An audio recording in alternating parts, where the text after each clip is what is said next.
Hello, everyone, and welcome to 38 Weeks to Go, your weekly podcast about fantasy football. I am your host, Nash, and let's get into it. How was Gameweek 35 for you?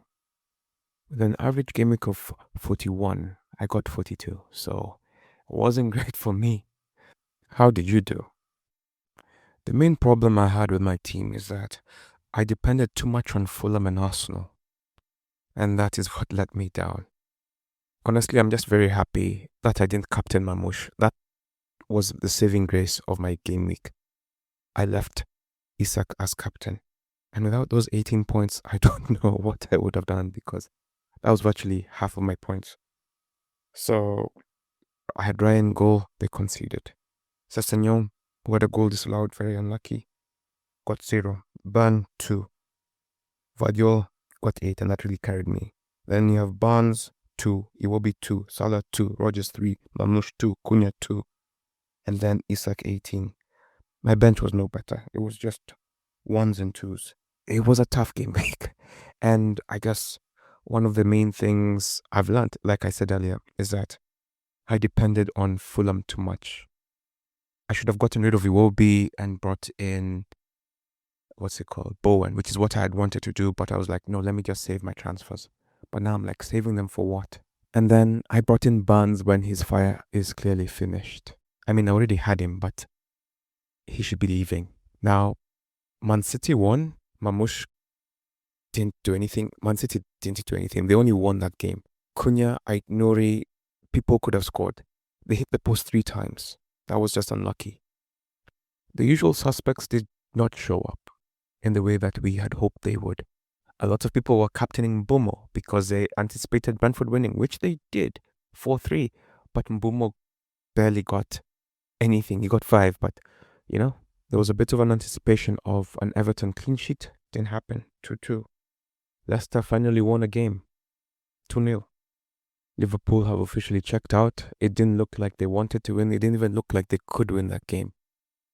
So banking on a Trent or a Luis Diaz or a Salah was just bad news. There were only 2 clean sheets this weekend, and one of them was Leicester, So the lack of clean sheets only served to make things a bit more difficult. Bruno, just as we feared, was rotated. So you definitely didn't get those returns should you have wanted some from that game. Arsenal played a good squad, but still lost. For those of you who had removed Evan Nilsson because of the red card, which was subsequently rescinded, he scored. Forrest did not get a clean sheet, and Wood did not score. And none of the people we usually have were the people who performed. So it was Murillo who scored from an assist from Williams. So our people failed. If you had Eze, that was great. But if you had the Mateta and the Munoz, not so great. The highest scoring game of the weekend. So Manchester United take on Brentford and lose 4-3. Manchester United continue with the abysmal form in the Premier League. They did make a few changes because they are focusing on Europe as they should. Because if they win the whole tournament, they get to play in the Champions League, and that is a massive reward for the season they're having. In fact, in my friend group, we were having a debate as to if Manchester United win the Europa Cup, will they have had a better season than Arsenal? What are your thoughts? Share in the comment section. To be honest, 4-3 is a bit of a lie in that this game was not really as close as it looked. It was 4-1 up until the 82nd minute. Mount scored the opener, and then there was an own goal from Shaw. Then Schade scored twice before Wissa scored, and then Garnacho had a really great goal, followed by Ahmad, who is back. Now Ahmad is back. Who saw that coming? So that definitely means he's worth considering now. And Ahmad scored in the 90 plus 5 minute, so the game was pretty much done. It just looked tense, but it was a walkover. From a fantasy perspective, if you had Wissa, that was great. But if you had Mbeumo, not so great. And if you had Schade, you're the real winner. But most people go for either Wissa or Mbeumo. For United, Eriksen, Garnacho, and Ugarte had the assist, while for Brentford, Damsgaard, Mbeumo, Norgard, and Coyote had the assists. I told you, when you have one of the guards, you're always fine. The marquee game, so Chelsea take on Liverpool and beat them 3-1. To be honest, it just didn't feel like Liverpool wanted this game. They played with nothing. I mean, no intensity, no purpose. It's a kind of game which you watch and you realize that maybe removing the remaining Liverpool players you have might be good. Maybe keep Salah, but don't captain him. Enzo Fernandez has been in great form for Chelsea of late. He scored. There was an own goal from Kwanzaa, and then Palmer finally scored at the end after Virgil van Dijk had scored off a corner. McAllister had an assist. Caicedo and Neto had the assists for Chelsea. There's nothing much to say about this game. Chelsea were the better team. They deserved the win. Liverpool have already won the league and they're uninterested. And I think Liverpool will be beaten by Arsenal when they meet them next. Palmer got the 3 bonus points, Enzo got 2, and Caicedo got 1. For the Manchester United game, Garnacho got the 3 bonus points, Schade got 2, and Wisa got 1. Sorry about that. When it comes to the most disappointing match of the game week, it's a tough one to call because there's no real disappointment. One could argue that Arsenal losing to Bournemouth is a disappointing result, which it is, but they already lost to them previously, so Bournemouth completed the double. I would say Crystal Palace versus Nottingham Forest. Why? Because, first of all, we had to wait for it. It was on Monday. And then secondly, nobody performed. Well, Eze performed, but outside Eze, you had nothing, you know? No Wood, no Morgan Gibbs-White, no Milenkovic, no Sells. None of those guys performed. And then outside Eze, no Munoz, no Mateta, no Sarr, no Henderson. The lack of a clean sheet in this game was painful. Eze scored off an assist from Mitchell, and Murillo, like I said earlier, scored off an assist from Williams. There were a bunch of yellow cards. Nketiah got one, Commander, Munoz, Aina got one, Gibbs-White, Sells got one. You see, so it just wasn't great for us.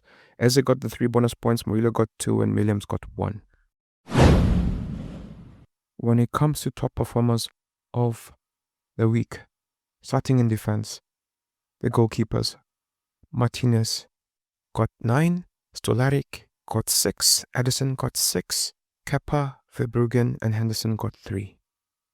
When it comes to defenders, Murillo got 10, Huijsen got 8, Cody got 8, Guardiola got 8, and then there was a tie. Cash, Faish, Justin, Ruben Diaz, Wan-Bissaka got 7. Midfield was king, and I'll read everybody who got 10 and above. Schade, leading the way, got 14, Garnacho got 12, Tielemans got 11, KDB got 11, Palmer got 10, Eze got 10, McNeil got 10, and Odeberg got 10. Like I had predicted, Vardy scored. He had 9, Isak had 9, Wisa had 7, Evanilson and Beto had 6. Looking at some stats from the weekend. Isak is the 3rd player to reach 200 points this season. Man United go 6 Premier League games without a win for the first time in a decade. Manchester City won 1 out of 13 games from October to January, and now they're 3 points behind Arsenal. Talk about a remontada. In the game for Chelsea versus Liverpool, Chelsea gave Liverpool a guard of honor. And Chelsea have given more guards of honors than any other Premier League team. They gave 4. 4 teams have been on top of the Premier League this season. And none of them have been Arsenal. Liverpool, Manchester City, Brighton, and you'll never guess the 4th one, Manchester United. Remember, it's not about how you start, it's about how you finish. If this was a few seasons ago, in 8 or maybe the last 10, Manchester United and Tottenham would have been in the relegation zone. Fun fact, if you added the points of the 3 bottom teams, they would not even be a mid-table club. Only when Leicester beat Southampton this weekend did Ruud van Nistelrooy win more games as a Leicester manager than he did as a Manchester United manager. Ruud van Nistelrooy has managed Leicester versus Manchester United 4 times this season, and 2 times as each team's manager. Isn't that incredible? And up until this weekend, he had won as many games with Manchester United as he had with Leicester. Salah has more goal involvements than Manchester United have goals this season. Salah has 46 goal involvements in the Premier League so far, and Manchester United have 42 goals. In spite of the difference in table position between Arsenal and Tottenham, Arsenal have only scored 1 more goal than Tottenham this season. Manchester City have gone on a bigger losing streak than Ipswich this season. Everybody has beaten Ipswich at least once, except Chelsea. Chelsea haven't beaten them at all this season. Scott McTominay has scored more goals for Napoli this season than Manchester United's strikers of Højlund and Zirkzee have done combined this season. Liverpool are only the 4th team to lose their first league game after they were crowned Premier League champions. Arsenal in 97-98, Chelsea in 05-06, and the Reds themselves in 1920. Chelsea scored in the 3rd minute against Liverpool. It is the first time they've done this since 2017. Mason Mount has only scored against Brentford for Manchester United. If you take those goals against Brentford away, the last goal he scored was when he was playing for Chelsea. At 17 years and 156 days, Chido Obi is the youngest player to ever start a Premier League game for Manchester United. Arsenal have dropped 21 points from winning positions in the Premier League this season. Their joint most ever in a single campaign, level with the 1920 season. Dwight McNeil has got 21 goals in the Premier League, and he is the outright top Premier League goal scorer to have scored 100% of his goals with his left foot, overtaking Stuart Pearce, who was previously number 1 with 20. Mo Salah was the most selected player. He is the most captained and the most vice-captained. Ahead of this week, the most transferred player in is KDB. 200,000 have brought him in. Kevin De Bruyne. Vardiol, number 2, 142,000. Number 3, Wissa, 137,000. Number 4, Mbeumo, 132,000. Number 5, Wood, 86,000. Top players out. Saka, 101,000 have removed him. Salah, 78,000 have removed him. Makes sense. Jacob Murphy, 66,000 have removed him. Luis Diaz, 65,000. Mateta, 65,000. Like I said earlier, the game week average is 41. If you got 41 or above, well done. The highest was 105. And this honor belongs to Zoo Aha. They used their bench boost just to show you how tough this game week was. Bench boost to get 105. Okay, in goal they had Martinez, who had 9. Vardiol, 8. Cash, 7. Collins, 1.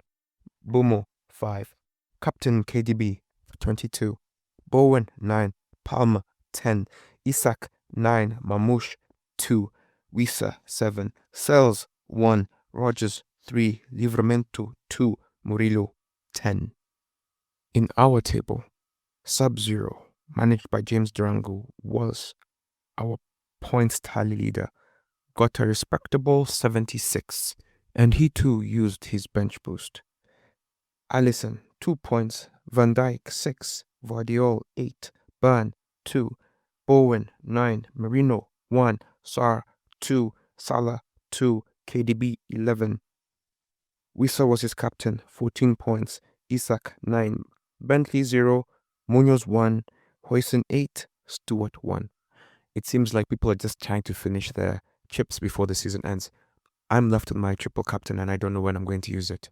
Control Alt Delete was number 2 with 69 points. Number 3 was Dandaman Borneo, 66. Harry Potter, 66. And number 5, Mike Muturi, 66. Most transfers made this week. One guess? You guessed it. Don Clinton. 7 transfers this week. Number 2 was Neville Jabali, who had 6. And then 3, 4, 5, 6 is a tie between Bonaji, Rasho Kangalo, DJ Wish, and Christy Cardavillis. 5. Kwankinko has seen the highest rise in team value with a respectable 0.5 added to his team. Sub-Zero, Mr. James Durango, has risen 511,000 positions this game week.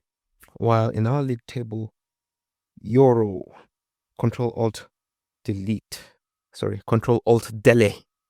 has jumped 12 league positions. See, it's getting harder and harder to jump the table now. Suraj Baigane is still the man with the most valuable team, 106.2. When it comes to streak of red arrows, Abdiaziz Guled, 12 red arrows in a row. Lowest team value belongs to Malik United, 96.4. Mr. John Lucas, Uber Eats, has dropped 12 places this game week. Last week, DJ Wish used the free hit. And this week, because of the changes in the team, if he had kept the game, of course the free hit, you can't keep it, but he lost 33 points. If he had kept that team, that's tough. Don Clinton performed 19 points less. DJ Notice, 13 points less. In her end zone, 10 points less. And Jombowa, 9 points less. Most points on the bench belongs to Reese's set pieces. Left a whopping 23 points on the bench. That's higher than many people this game week. And they got 61, so they performed well. Well done to you, sir. He had Martinez on the bench for 9 points. Evanilson, 6. Saliba, 1. And Wan-Bissaka, 7. Interesting. Good choices. Number 2, you have Dennis Alubiri with 21 points on the bench. Number 3 is David Mbogo with 20 points on the bench. Number 4 is Alvin O, 19 points on the bench. And number 5 is I think a 4-way tie between Mike Mbogo, Game of Wins, Sky FC, and Lagrana, and Victor Nell, who have 18 points on the bench. Solo Kamal has dropped 1.2 M in terms of team value. DJ Wish has dropped 320,000 points globally. The least points this week belongs to Gift Troni, Gift Omulangi. They got 10 points. But this team is not as entertaining because it has even Tony in it. You know? So I'm not even going to bother reading the rest of the points. I would say a truer representation of low points is 23 points by Edwin Joroge, but he has Haaland as his captain, so you can tell also his team is dead. So basically the lowest performers at this point are just clearly people with dead teams. So the bottom 5 in point getting this week: Gift Omolangi 10, Edwin Joroge 23, Melvin Kathrima 24, Ken Kimani 25, and Anthony Quayla 26. Ibrahim Ali has been doing great. 10 weeks in a row he's had green arrows. I lost my streak this week. When it comes to teams with most goal scorers, James Dirangu Sub-Zero had 6 goals scored by his players. Best transfer outcome is Franklin Asiema, 24 points gained by his shrewd decision making. Well done to you, sir. Arnold Midunga got 18, Moses Chege got 17, Solo Kamau got 12, along with Neville Jabali, 12. Salah was the most popular captain with 81, which is not as overwhelming as it was last week. Number 2 was Isak with 48 people choosing him as manager. Then you had Marmoush, who was chosen by 22 managers. And then you have Mbeumo, who was chosen by 19 managers. Then you have Haaland with dead teams, chosen by 14 managers. KDB, chosen by 9 managers. Palmer, chosen by 9 managers. Saka, chosen by 9 managers. Bruno, chosen by 4 managers. Cunha and Trossard, chosen by 3. Solanke and Bowen and Cliver, chosen by 2. Evanilson, Sarr, Barnes, Højlund, Delap, Mateta, Wissa, Odegaard, Martinelli, each chosen by 1 manager as captain. When it comes to our table, Texas Tens is top with 2401. Number 2 is Duboy Original with 2397. Number 3 is a new entrant, Risa Set Pieces, 2382. Yusufa Mukoko has dropped. They're at number 4 with 2380. Number 5 is Abdallah Kili, who was jumped up. It's got 2367. Total Football has gone down 23.64. Charles Cadavillis has got 23.47. Oti Omondi has 23.41. Number 9 is Mark Mutegi, 23.26. And number 10 is Alan Ochangi, 23.25. The difference between number 1 and 100 points below is number 16. 24.1, 16 is 23.01. At the bottom of the table, Don Clinton is still holding strong with 11.48. Number 2nd from bottom is Duncan Anzigare, 12.34. 2.34 is 13.25 from Gift Omulangi. 4th last is Olu, the analyst, 14.64. And 5th last is Insodeya, 14.81. Between number 1 and number 4, it's just 20 points. So our league winner is not yet decided. And we have a few weeks left to go. So let's see how it ends up. Lovro Bodison is still number 1 globally. In fact, the top 4 positions in the world have not changed at all.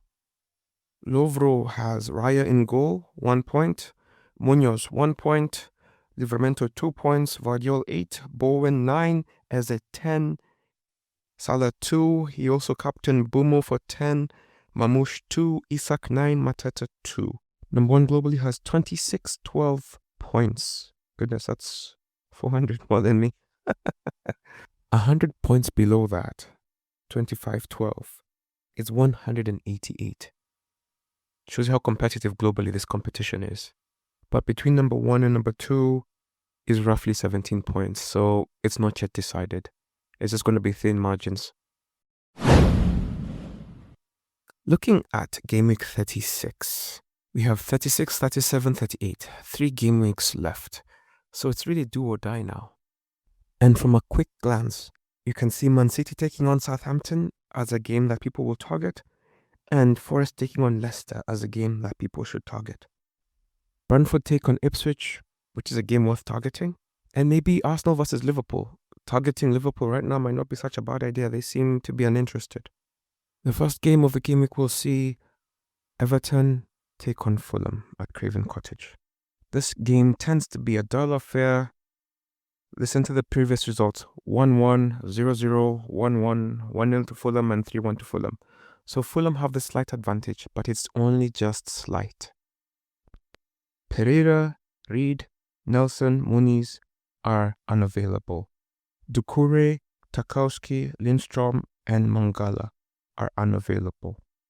But for Doucouré, it's a personal reason, so he could be available depending on if it is resolved. Fulham lost last time out, whilst Everton drew to Ipswich. So both teams will be looking to do better. But given that 3 out of the last 5 draws, it should be a tight affair and it should be close. Both teams have potential for clean sheet, but Fulham haven't kept one in the last 7 games, so don't expect a clean sheet from them. I could see this being another 1-1 or another 2-2 draw. Ipswich versus Brentford. Brentford beat Manchester United 4-3, and Everton and Ipswich drew last time out. The last encounter between these two sides saw Brentford win 4-3 again. Wissa had 2 goals, Mbeumo had 2 goals. Now you understand why Mbeumo and Wissa were being brought in. People will be hoping for a repeat of the last encounter. Davis, Muric, Ogbene, Townsend, Philogene, Broadhead, Smotsic, Burns are unavailable for Ipswich, while Hickey, Carvalho, Da Silva, and Janelt are unavailable for Brentford. Now, if you're choosing Brentford players after this past weekend, Mbeumo, Wissa, Schade should be at the top of your list, in whichever order that suits you. On the other end, you have to go Delap, Hutchinson, and Hurst. That's it. Put Flecken on the bench if you have him. Southampton versus Manchester City. Honestly, I'm not even going to go to head-to-head because Manchester City have the favourable record.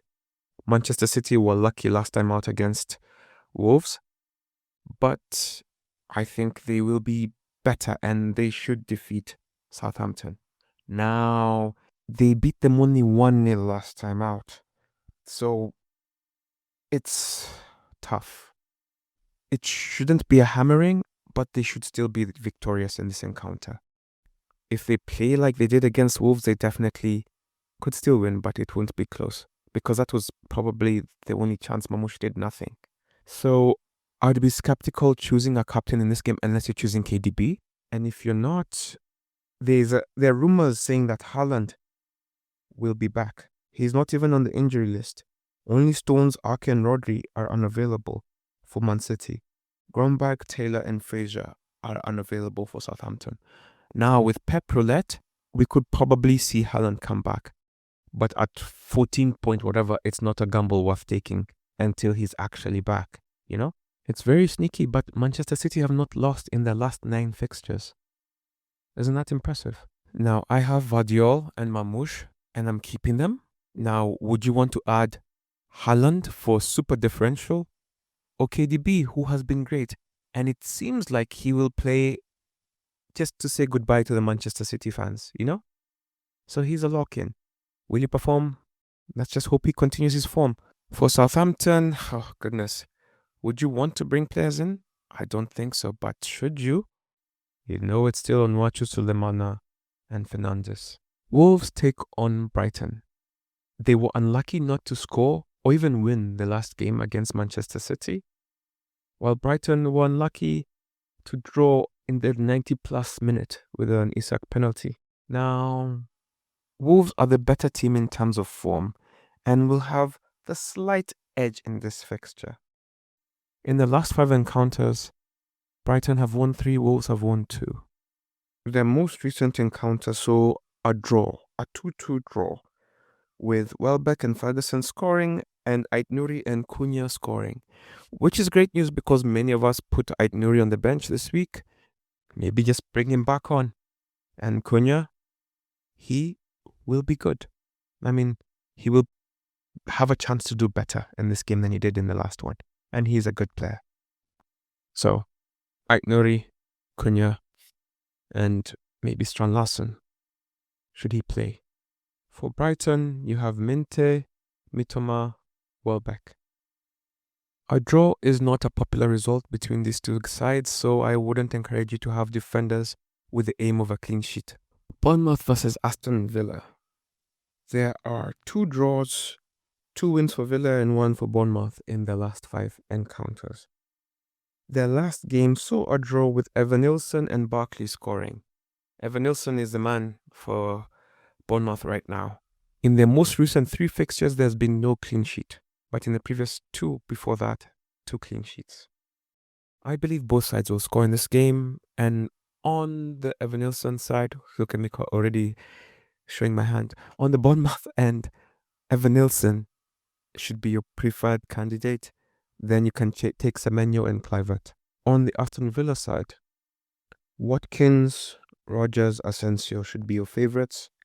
And if you want to be a bit of a differential hunter, it could be Tielemans. Bournemouth tend to score, so I wouldn't encourage you to have a heavy Aston Villa defense. Maybe just one, should you want one. But don't go like keeper and defender. There are better fixtures in this game week for that kind of combo. When it comes to unavailable players, Ouattara, Unal, Sinisterra, and Christian available for Bournemouth, while Rashford is the only absentee for Aston Villa. There are 2 marquee games this weekend. Now, on one end is Liverpool and Arsenal, which should be the marquee game. But for me, the real marquee game is Newcastle versus Chelsea, because that one has much more weight behind it. One of these teams will do a very big service to themselves by defeating the other and solidifying their Champions League spot claims. Because whoever finishes 5th, in theory, will get Champions League. But should Manchester United or if Manchester United or Tottenham get Champions League by winning the trophy, should they both qualify for the final, then number 5 will automatically go to Europa. So it's important to get number 4. Newcastle beat Chelsea 2-0 last time out. Chelsea beat them 2-1, 3-2. Then there was a draw and Newcastle won 4-1. So basically, it's 2 wins for Chelsea, two wins for Newcastle, and a draw. Newcastle were denied 2 penalties before getting the third one allowed against Brighton. And they scored in the 90 plus minute to get a draw. Now, their form hasn't been so great since they were hammered by Aston Villa. And Chelsea are rising. They beat the champions, which will give them encouragement, even if it was a mere win in terms of it wasn't competitive from the other side because they had already won. Honestly, at this point, I would say if you're choosing a Newcastle player, you have to start with Isak and then choose your defender. It could be Schär, it could be Livramento, it could be Trippier, it could be Barn. Just the one that works for you. I've seen a lot of people getting off Jacob Murphy, and that's probably because he's been a bit quiet of late, and also Aaron Gordon is fit, which complicates the whole thing of him, Harvey Barnes, and Jacob Murphy. Target, Hall, Jolinton, Lascelles, and Schär are unavailable. Schär is doubtful. He may or may not play. Nkunku, Slonina, Guiu, Kellyman, and Fofana are unavailable for Chelsea. Now, if you're choosing players from Chelsea, honestly, at this point, Enzo Fernandez should be your priority, then followed by Palmer and possibly Jackson or Neto. This match tends to end with a winner, so if you pick the right side, well done. Manchester United versus West Ham. This is a game which is just with the bottom clubs. Now, Manchester United were beaten by Brentford last time out, whilst West Ham drew with another bottom side in Spurs. Manchester United will be playing in Europe, and that will affect the selection for this game week. By that I mean somebody may get injured, and we don't know who. Or maybe there'll be another resting. I don't know. It's unpredictable right now. Because just like last time we were worried about Fernandes, and he didn't play. Ahmad was a surprise showing. I didn't expect him to play. I thought he was done for the season, but there he was. I guess with his youth, recovery comes faster. Heaven, Dalot, Zexi, Martinez, De Ligt, and Collier are unavailable for Manchester United, while Somerville, Alvarez, and Antonio are unavailable for West Ham. It's very clear that Bowen is the best West Ham player. If you only have to choose one player, choose him. If you need 2, choose one Bissaka. If you need 3, choose Souček or Kudus. For Manchester United, of course, if you believe Fernandes will play because the final, should they make it or should they lose, he'll be able to play and he'll be available. Fernandes should be the first one. Then you have Garnacho. And then third, you can gamble with whoever you want. But I don't understand why you choose 3 players. A game which will be targeted heavily this week will be Nottingham Forest versus Leicester. They won 3-1 last time with Wood scoring 2 goals and Yates scoring a goal. Vardy also scored in that game, so maybe he'll score again, I don't know. But Forest are overwhelming favourites for this encounter, and after drawing again against Crystal Palace, they will need to step up their assault on this Champions League positions because they're currently 6th. And should you believe this, Wood, Elanga, and what's he called? And Morgan Gibbs-White should be your favourite players for this encounter. Odoi, Moreira, and Murillo are unavailable for this match.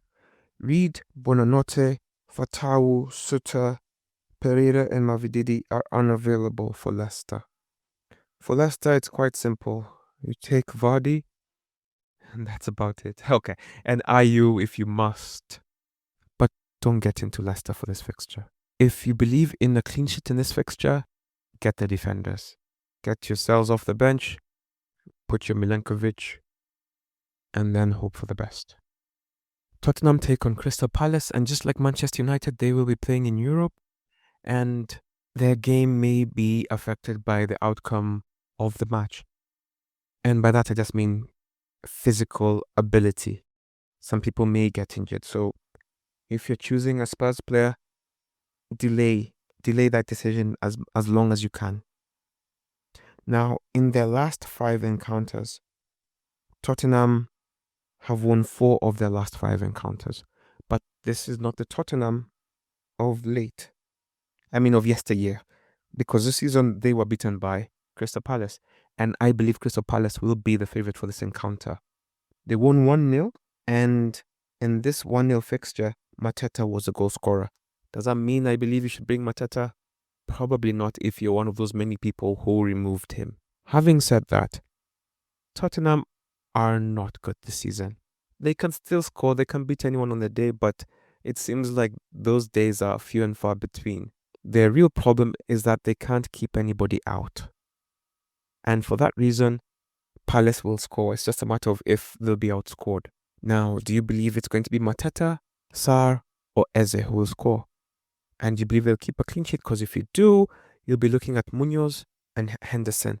I believe Spurs will be scored. It's just a matter, I think at this point, Eze is the safest bet. He's finishing the campaign really strong. I banked on Sarr and that was wrong, and now it's cost me. But if you've been one of those people riding with Eze, well done. And I would encourage you to continue doing so. On the other end, now, this man, Mr. Ange, and his priorities, he's been really rotating this squad, and it's really hard to tell. But let's just go with Solanke, Tell, and Brennan Johnson. And then Kulusevski. Just do a guess game between those 4 players and you'll be okay. Son, Madison, Bagval, Dragusin are still unavailable for Tottenham, while Wharton, Riyad and Doucouré are unavailable for Palace. To wrap up the game week, Liverpool will take on Arsenal. There's been 1 draw and 1 clean sheet in their last 5 encounters, which means both teams are likely to score, and if history serves me right, looking at their past encounters, there will be at least 3 goals in this game. In their last game, Van Dijk and Salah scored for Liverpool, while Saka and Merino scored for Arsenal.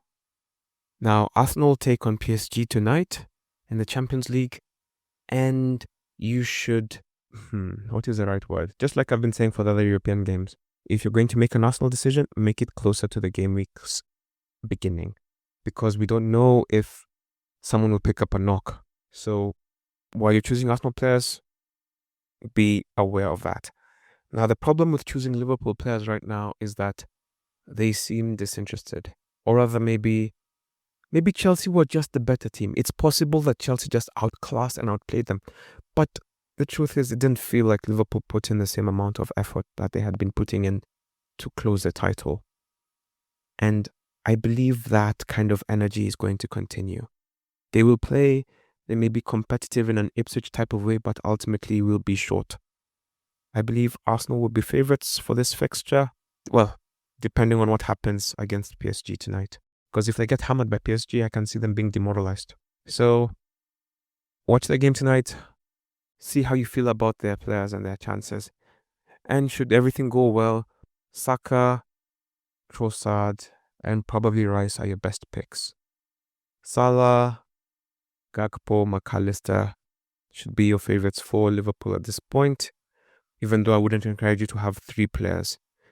Don't have defenders unless you believe in their crossing/passing ability to create a chance for one of the others to score. When looking at a captain choice, Fulham versus Everton, I wouldn't encourage you to have a captain. Ipswich versus Brentford, honestly, if you gamble correctly with Wissam, Mbeumo, Shadow, one of them will deliver.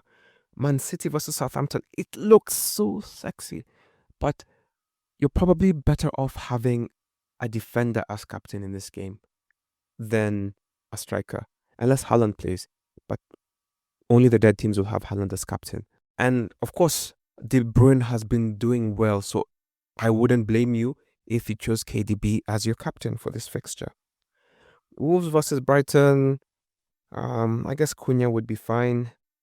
Bournemouth versus Aston Villa, I wouldn't choose a captain from this game, but Evan Nilsson would be fine as well. Newcastle versus Chelsea, honestly, if you chose Enzo Fernandez or Isak, I wouldn't discourage you from that. Manchester United versus West Ham, Bowen, Garnacho, Fernandez would be fine. Nottingham Forest, if you captain Woods, that wouldn't be a bad idea. Spurs versus Crystal Palace, I wouldn't choose a captain from this fixture. Liverpool Arsenal, I wouldn't choose a captain from this fixture as well, even though there will be goals in that game. When it comes to the FPL FDR, Arsenal are left with Liverpool, Newcastle, and Southampton. They will have an absolutely strong last fixture, but the two in between are not so easy. Aston Villa have Bournemouth, Tottenham, and Manchester United. Outside Bournemouth, the rest are easy for them. Bournemouth have Aston Villa, Man City, and Leicester. Only the last fixture will be strong for them. Brentford have Ipswich, Fulham, and Wolves. Those are competitive fixtures. Outside Ipswich, I think they can struggle, actually. They're not as straightforward as they look. Brighton have Wolves, Liverpool, and Tottenham. Spurs is the only easy game there. Chelsea have Newcastle, Manchester United, and Forest. It's a tough ending to the season, but they can do it. Manchester United will be easy, Newcastle and Forest will not be. Crystal Palace have Tottenham, Wolves, and Liverpool. All winnable games. Everton have Fulham, Southampton, and Newcastle. Southampton will be easy, the rest will be tricky. Fulham have Everton, Brentford, and Manchester City. Everton will be tricky, Brentford will be tricky, Manchester City should be a loss. Ipswich have Brentford, Leicester, and West Ham. Honestly, they can finish the season strong. They can possibly beat Leicester and West Ham. Leicester have Forest, Ipswich, and Bournemouth. They should lose all of these games. Well, maybe they'll beat Ipswich, but they should lose the others. Liverpool have Arsenal, Brighton, and Crystal Palace. They should lose to Crystal Palace. They should lose to Arsenal. Possibly, I don't know. Honestly, with them, I don't know at this point. Just buyer beware. Man City have Southampton, Bournemouth, and Fulham. They should beat Southampton, Bournemouth should be tight, and then Fulham should be close. Manchester United have West Ham, Chelsea, and Aston Villa. West Ham should be their easiest fixtures, but they're poor in the Premier League so far. Newcastle have Chelsea, Arsenal, and Everton. Those are 3 tough fixtures. Forest have Leicester, West Ham, and Chelsea. 2 easy fixtures and 1 tough one. Southampton have Manchester City, Everton, and Arsenal.